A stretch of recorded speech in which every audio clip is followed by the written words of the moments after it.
Oh, there we go. Faster than I thought.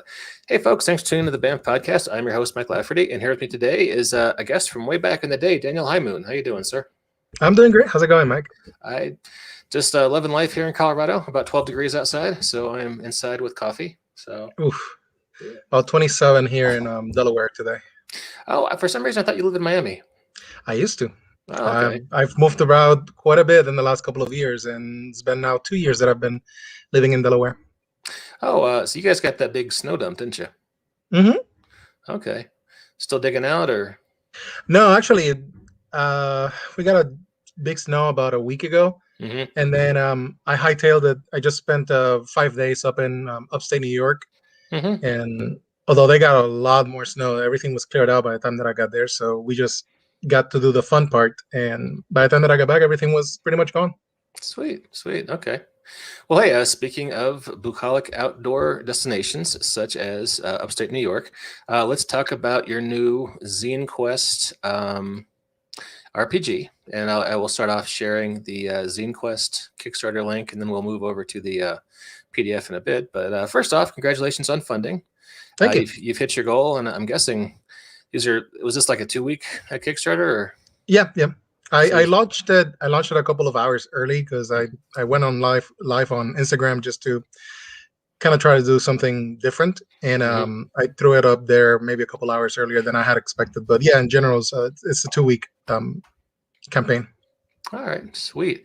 Well, congrats. Already funded, and I will just set it up and I'll let you talk about it. This is, as we were talking earlier, I'm a big fan of backpacking, although I haven't done much in the last decade or so, and I like RPGs, and this is kind of a intersection of those two things. It's a solo journaling RPG about taking a long backpacking trip like on the Pacific Crest or the Appalachian Trail. I thought this was a really cool idea I had never seen done before. Could you tell us a little bit about it? And Sure. So I've been, I've been a gamer for a long time, and I've been writing games for the last, I don't know, like 10, 15 years. Um, I've always also liked hiking from the time that I was living in Puerto Rico, just something that I do, occasionally. But ever since like last summer, I really got back into it. Like seriously, I wanted to get moving. This whole COVID thing, just although I've been able to go in and out because I'm a nurse, so I had to go to the hospital and work. It just created its own set of like stressors, and I discovered that hiking was just a great way to just get outside and release some of that stress and just feel better about myself. It's a good exercise and just a good activity, especially one that I can do with my two young girls.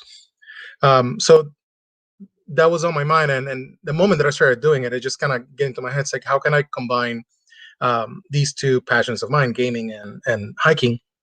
And I had last year I wrote the basics of a solo RPG. I've been trying to find a group to game with for a while, and it wasn't quite happening. And just things were not really gelling in terms of like doing something online or finding anybody here in the area. And then the world imploded. So um, I started looking at the idea of doing some solo RPGs, some like journaling type of games, and I had a couple in my collection. So I looked at those, and I came up with a the basic engine of a game like that it was gonna be kind of like Star Wars based originally. The idea of just being like a kind of Mandalorian thing ish, in that sense, the solo guy that goes around the galaxy. And then I shelved it. It just kind of sat in my computer for about a year. I did two Kickstarter projects last year. I did a project for ZineQuest, and then later in the year, I did another issue of my ongoing zine. And later in the year, I was like, ZineQuest is coming up in February. I don't think I'm gonna do anything. And of course, that's just a gauntlet thrown down for my head to say, well, there's this thing that you worked on last year, and how about if we do it like this way to make it into a hiking game? So I kind of started thinking about it, and I basically put together the bare bones version of it in about a week. It just everything gelled out, and I like what was in there, so I just kept working on it and tooling away at it until I decided that this was something that I could write and have I like to be about 75% ready by the time that I do the Kickstarter. And so I went for it, and lo and behold, the game is actually pretty much finished. What I've been doing is just kind of working on layout. What you're seeing on the screen right now is it's a working mock that I put together. Some of the thing I can already see that some of the things have changed, but it was just to have an idea of how it's going to look on this on the page, and how it's going to fit, so I could get all the pages and all the writing in there. But so that's where we are. I wanted to have something that would let me dream of the through hike that I'm just not able to do at the moment. Something that would put my mind in the same space of hiking when I'm not able to go out and do it because I'm at work or whatever. And then I discovered that people were kind of interested in this, so up in Kickstarter it goes. And so far, the response has been really great. Hey, sorry, I was on mute. Yeah, I was really impressed. I'm gonna try to play this myself. It's just I find it hard to force myself to make time to play solo RPGs, but I know it's a bursting thing. I've even had guys recently do reviews on some adventures I published years ago, saying that they used a solo GM simulator and were playing some adventures I've written just solo because, well, we're in COVID times, so you can't get together Exactly. in person. And as you mentioned earlier, getting online groups can be dicey. So yeah, it's a thing people are doing more and more. I wanted to call out here in your inspiration page. I haven't seen one of these in a long time, but that USGS seal that you see on top of mountains. It's always fun to get to top of a peak and try to scurry around and find where that is. I actually saw. I don't have a picture of it because by the time that I climbed a couple of months ago, I went up on the Appalachian Trail nearby in Pennsylvania, and I got to one of the smaller peaks. And there was one. By the time that I got up there, my phone was completely dead, so I had no way to take a picture. But yeah, it's fun to find those along the way. Same thing with the blazes. It's part of that mental space. Like I'm doing this, and I'm part of it. Yeah, I mainly just do day hikes here in Colorado. I haven't gotten the kid into long distance hiking yet, but remember when we were coming down a little mountain close to Boulder is called Sugarloaf because of kind of how it had shaped, and it's close to Boulder, so you get Boulder people, God love them, and sometimes you see someone on the trail and you just wonder what's that story. And this guy just had a scowl on his face, and he was all banged up like he'd taken a bad fall. He was carrying 3 juggling balls in one hand and a unicycle in the other. Didn't say a word, and I part of me was like, dude, what happened? And I was like, nah, he doesn't want to talk to anybody right now. No, that's probably a great story that you could tell using Thru-Hiker, actually. So tell me how does the Oracle system, or what do you call your system, and how does someone play this game solo? So I don't have a name for the system yet. I've been actually kind of thinking about that, but it's basically I put together a grid with I use a deck of playing cards. Originally, I had all 4 suits. For Thru-Hiker, I actually took out the Hearts suit, and I used that for resource management for the hiker. So the other 3 suits, each card corresponds or has assigned some sort of like writing prompt. Some are, I don't want to say good and bad. Some are kind of beneficial. Some are more like challenging. And some just throw a little bit of a curveball at you. And the idea is that you kind of have to decide how long your through hike is going to be. I give some guidelines as to, through hike can be anything from like 40, 50 miles to like, 2,000, 3,000 miles. Anything like that is kind of considered a long distance trail. So I give guidelines for some of the shorter ones, some of the longer ones, whether you're measuring them in days or weeks. But once you kind of figure out how long of a through hike you want to do, you lay down a number of cards from the 3 other suits. They're called the trail pile. You lay down a number of cards depending on the day or the week that you're doing. 3 if you're doing day hikes, or 3 if you're doing a through hike that is measured in days. 5 if you're doing a through hike that is measuring weeks. And then you kind of flip them as you go along, and you check what each of them corresponds to in each of the oracles. You kind of put together your story. Some of them will ask you to gain a resource or lose a resource or have like a resource test. You have something called resources on the hiker side that measure your gear, your provisions, and your general will. So there's a little bit of a resource management game thrown in there just to kind of keep things interesting, and because so much of long distance hiking is kind of managing what you got versus what the trail is throwing at you. But ultimately, the whole point of it is just to kind of put together a story, and you write your journal entry at the end of a day or week, putting together those elements and telling the story of what happened in that time. And then as you're done, you kind of figure out, do you have enough in you to keep going on the trail, or is it time to end and kind of come back at it at some other time? So in a very basic way, that's the whole of the system right there. Oh, cool. It sounds like my first instinct is to say, oh, that can apply to all the other genres, because that's the horrible part of my brain that wants to say, oh, other projects we can start and never finish. But yeah, this I could see the system working for all kinds of different stuff. Well, like I said, I mean, originally the engine was built to do like a kind of like a Star Wars-y solo person out there in the galaxy. So yeah, you're not wrong. And I'm forcing myself to pay my complete attention to Thru-Hiker at the moment and not go like, ooh, I can already start like figuring out how to like tweak it for this or that. But there's certainly ways. I mean, the whole hiking thing is very prominent in different kinds of like traditional RPG genres. Whether it's fantasy, you look at Lord of the Rings. That's all they do. They walk. Yeah. Or you look at post-apocalyptic. Yeah. Or you look at post-apocalyptic, something like The Road or something like that. So it's there. The potential is definitely there. Yeah, it would. It's kind of fun to think of it as one of those off-session activities people could do. In a fantasy game. All right, we're gonna have travel time. You guys can do that. Over email over the next week and tell me what happened, and then we'll play the session or whatever. But yeah, that's really a cool idea. Has anyone else already asked you the Oregon Trail question? No, I have not actually. Okay. It's on my mind lately because for Christmas I actually got a card game based on the old maybe you played it in grade school, the Oregon Trail computer program. I remember. Yeah.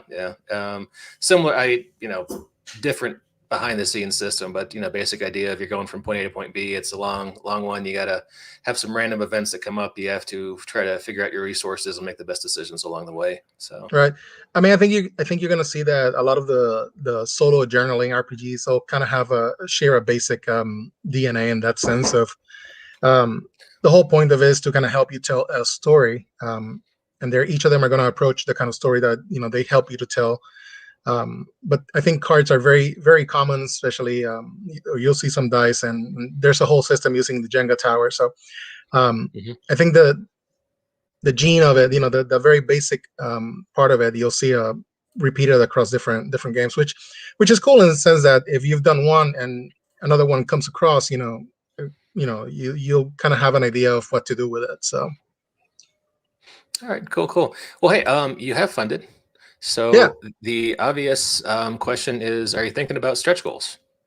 Yes, I am. I like to keep my Kickstarters lean and mean, and not get into too many stretch goals. But there is always something that can be done to kind of sweeten the pot as it is. For Thru-Hiker, I've kind of laid down 5 stretch goals, and I've revealed only 3 of them. So just want to play some cards close to the chest. The first one, however, I'm very excited about. It's going to be the opportunity to have a personal editor help me make Thru-Hiker the best game that it can be. And so I found somebody who is uniquely qualified to handle this game. Her name is Saoirse Ibarguen. And she is not only a writer and editor with, she has her BA and her BA from the University of South Florida, Masters of Creative Writing from the University of Edinburgh. So she's definitely on the editing part. She definitely has the credentials, but she's also a Thru-Hiker. She did the Appalachian Trail back in 2018. Nice. So she knows the realities of going out on the trail. And I think that that's going to bring a whole new mentality to the game, so she can help me kind of fine tune the the feel of it, because at the end of the day, I actually haven't gone on any through hikes. I'm a day hiker for I do hikes in the general Delaware, Maryland, Pennsylvania area. But like I said, one of the reasons why I wrote this game is because I want to dream of the through hikes that I will do.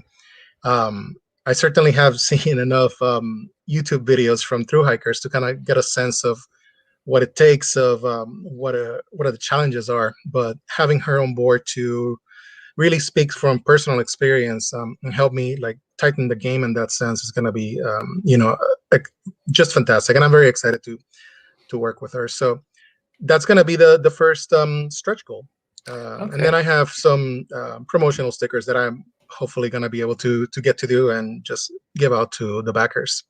Okay, that's cool. And it looks like I didn't read the whole entry, but you're doing a giveaway as a Yeah. So okay.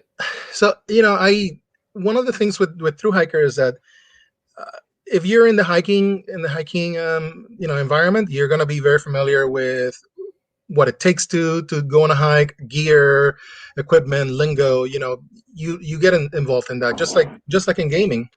But if you're not, it can be kind of like intimidating coming into something that has its own like world surrounding it. So that's why I include in the book a list of terminology. I include what is the anatomy of a through hike, and the list of inspirations. Just to kind of get people to soaked into the material.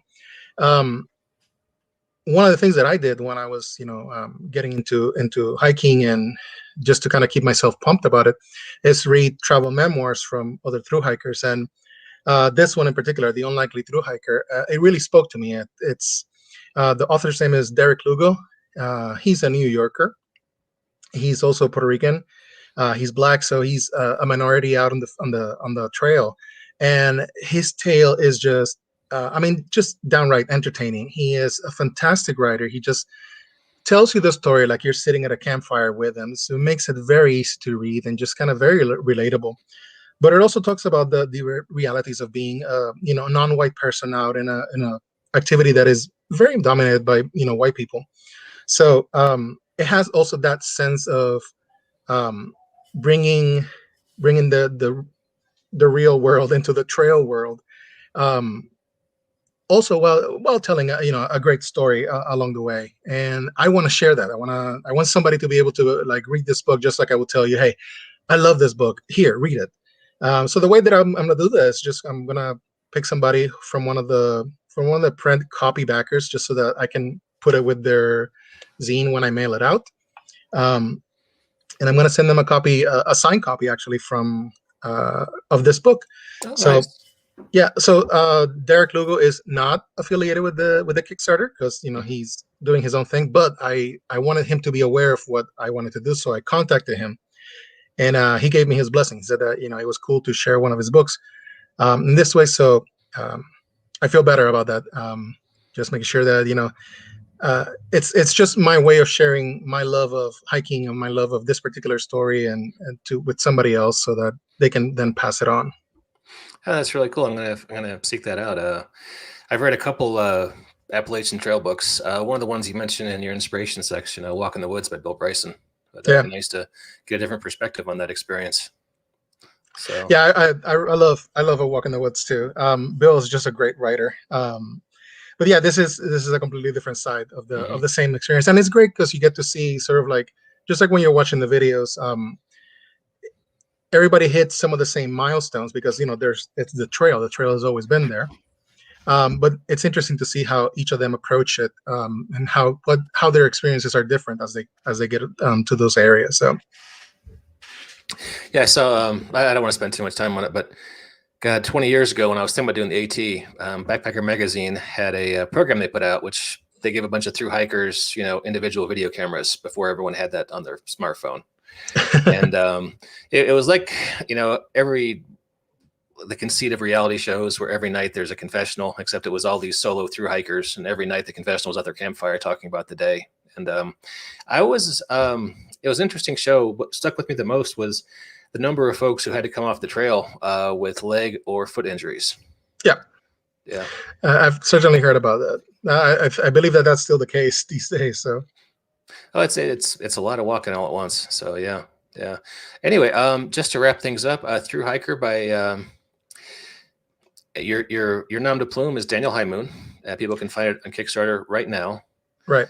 And let me share that page one more time. And if you just Google the phrase Thru-Hiker Kickstarter, it comes up in like the first 5 or so.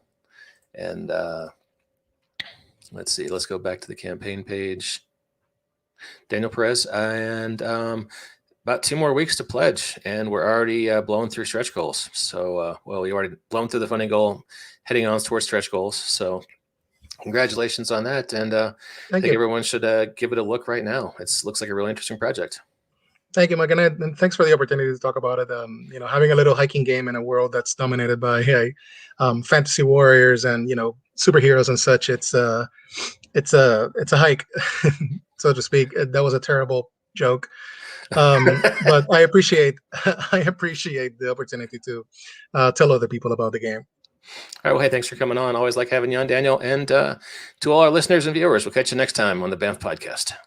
See ya.